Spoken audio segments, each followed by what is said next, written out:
Hi, welcome to the back to the most boring channel on all of YouTube. It's just me, Mr. Enright, talking about history. Today, we're going to talk about the start of World War II, how the US got involved, and the time in between. Because it's important to remember, just like World War I, when the war begins, we try to stay neutral. All right, so let's back up. You guys have done the reading. This is not new to you. So at least it shouldn't be. But the war starts in September of 1939. We know this. Germany invades Poland. England and France have finally had enough with this aggressive German policy and declare war on Germany. The countries of Germany and the Soviet Union actually divide Poland between themselves. This is an important point here. The Soviets are afraid of Germany. Germany, to a certain extent, is afraid of them. They've got a lot going on. The war, there might be a war coming up, and they don't want to have to mess with this huge Soviet Union. So they come to an agreement. Now, they hate each other. The Nazis and the communists are on opposite sides of the political spectrum.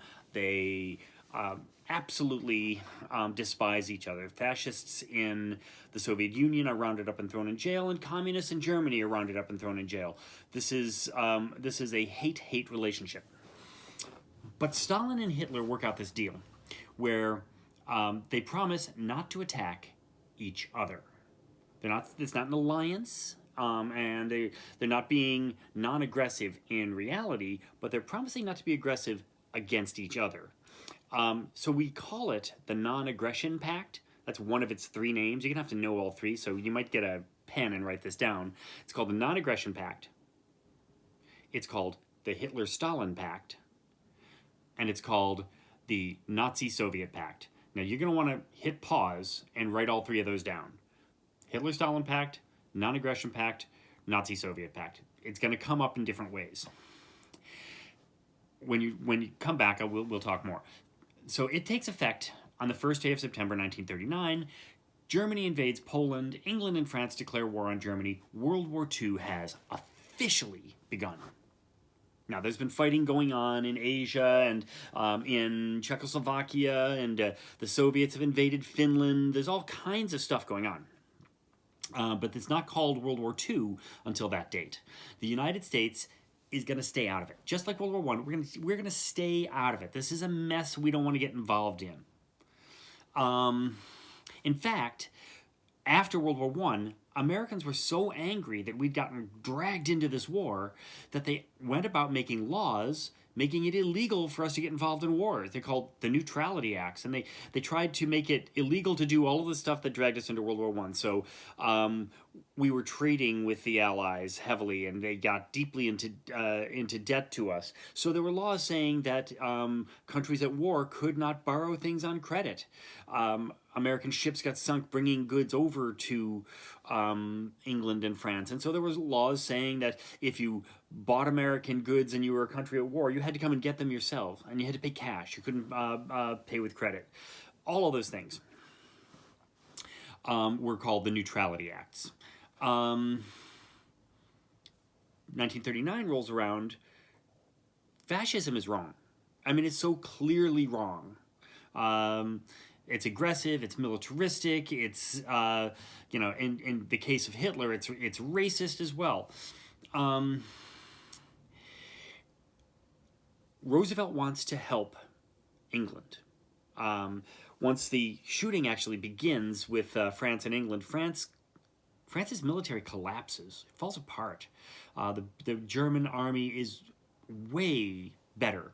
The French army is overmatched, overwhelmed, and they quickly surrender. The British troops that were sent over to help the French get trapped on a beach in Belgium, and only because fishermen and pleasure boaters came across the English Channel and rescued them, despite the fact that there were German planes shooting at them, saved the British army from complete disaster. It's called the Miracle of Dunkirk.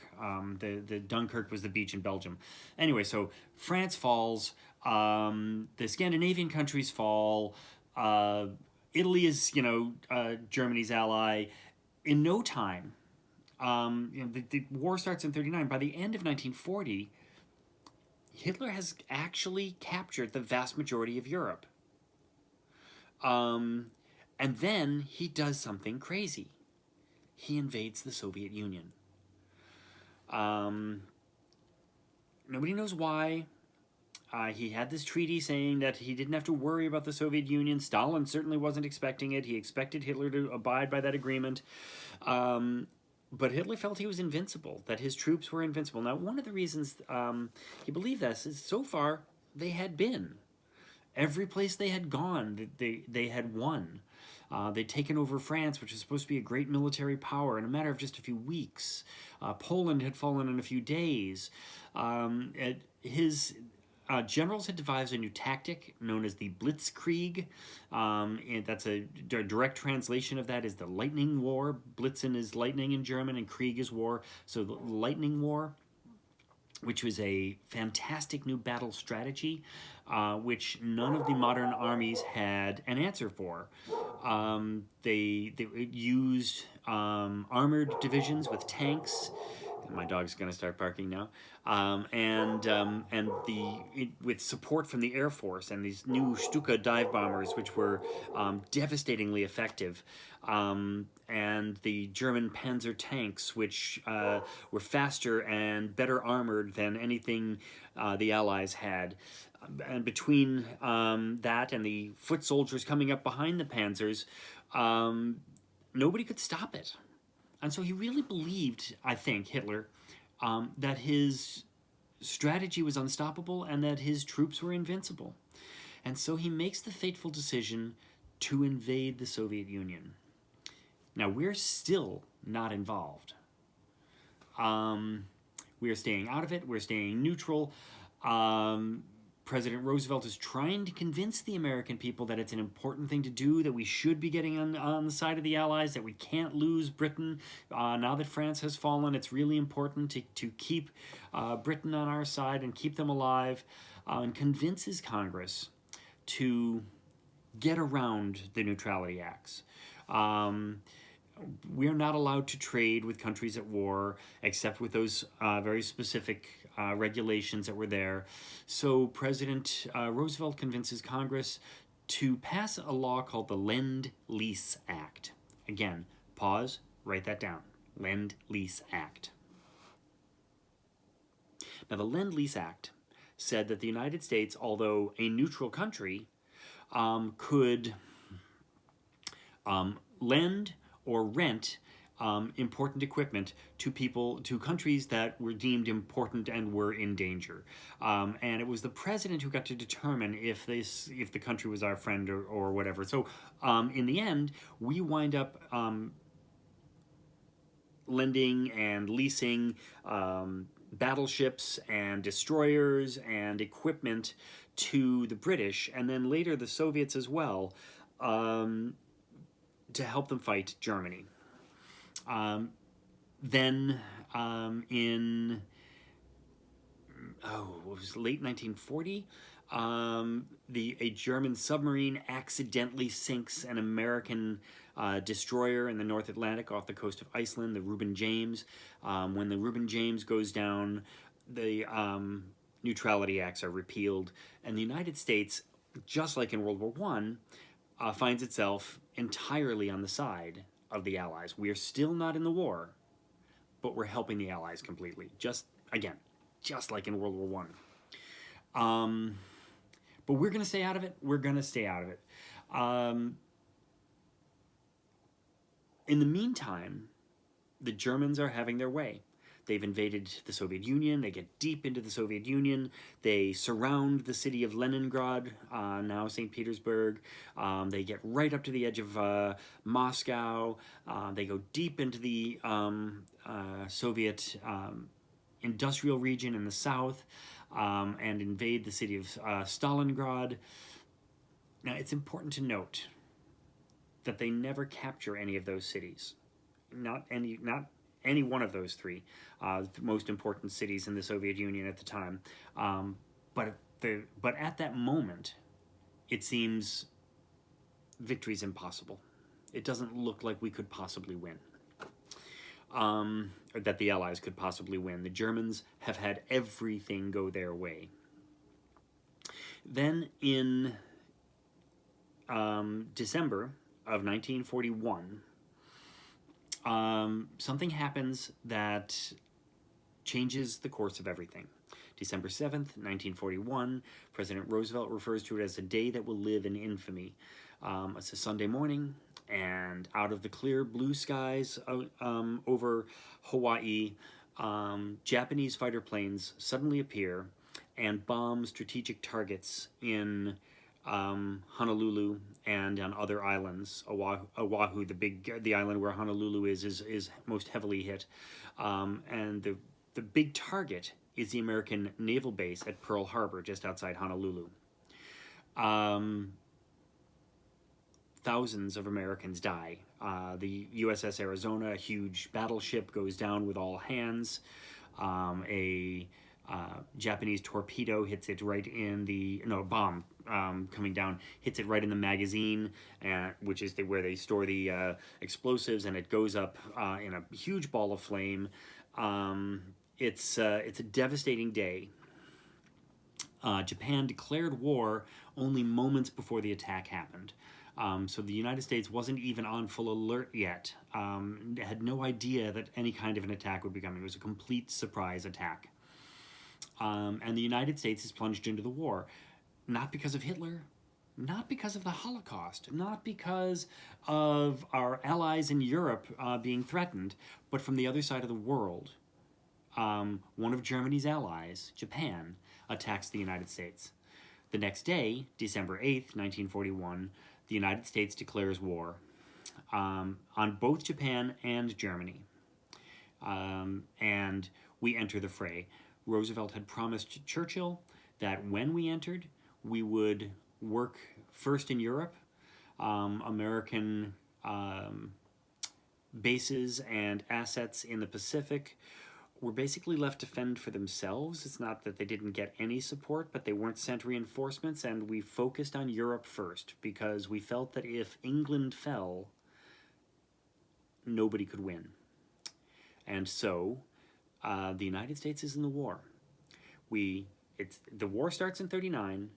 We stay neutral, but on the side of the Allies between 39 and 41. We don't enter the war until Pearl Harbor. So the other day when we had the homework assignment, we were supposed to put down the causes of the war. Several of you wrote down the attack on Pearl Harbor as a cause of World War II. It's really important to remember. Pearl Harbor doesn't happen until over 2 years after the war begins. The war begins in 39. Pearl Harbor's how we get in. All right. The things you need to remember from this video. The Neutrality Acts, which were written in the 1920s to keep us out of wars. The Hitler-Stalin Pact, which was agreed to in 1939 and divided Poland and said that these two countries wouldn't attack each other. Now, that treaty and the subsequent military action the next day are what caused the war. Germany invaded Poland. The other things you should remember are the Blitzkrieg, the German military tactic, and how the U.S. gets into the war with the bombing of Pearl Harbor. I want to speak briefly to how Britain is surviving all of this. Britain is an island off the coast of Europe and is protected by the English Channel and a huge British Navy, as well as minefields in the North Atlantic to help protect it against the German Navy and submarines. And England is expecting an invasion any day. But they bravely stay in the fight, despite the fact that the Germans begin bombing Britain day after day after day after day. The British refer to it as the Blitz, and it is basically the entirety of the war Britain is being bombarded. Now, it happens mostly at night because bomber planes are easy to spot during the day and can be shot down. So they come over at night when they're less likely to be shot down, but that means they have to drop payloads of bombs without being able to see their targets. And so lots of British civilians die in the Blitz. The British Air Force has a little bit of an advantage. They've invented something called radar. We call it radar now. And so they see the German planes coming before they get across the channel and scramble the Royal Air Force, the RAF, and their Spitfire fighter planes. And they do an amazing job defending Britain against this aerial attack. Now, that whole fight between the RAF and the Luftwaffe, the Royal Air Force and the German Air Force, that fight is referred to as the Battle of Britain. The Battle of Britain is not a one-day battle. It's a 4-year-long battle for control of the skies over England. And the RAF is the clear winner here. The Royal Air Force, the few, as Churchill refers to them, never have so many depended on so few for so much, he said. The Royal Air Force and its amazing little fighter plane, the Spitfire, do an astounding job protecting Britain and keeping the bombing at least down, while the British people keep a stiff upper lip and keep working. They keep getting up every day and going to the factories, even though they know that those factories might just get bombed down. Children evacuate the cities so that they're not in danger. Most of them do anyway, and move out to the countryside. But England keeps going through all of this.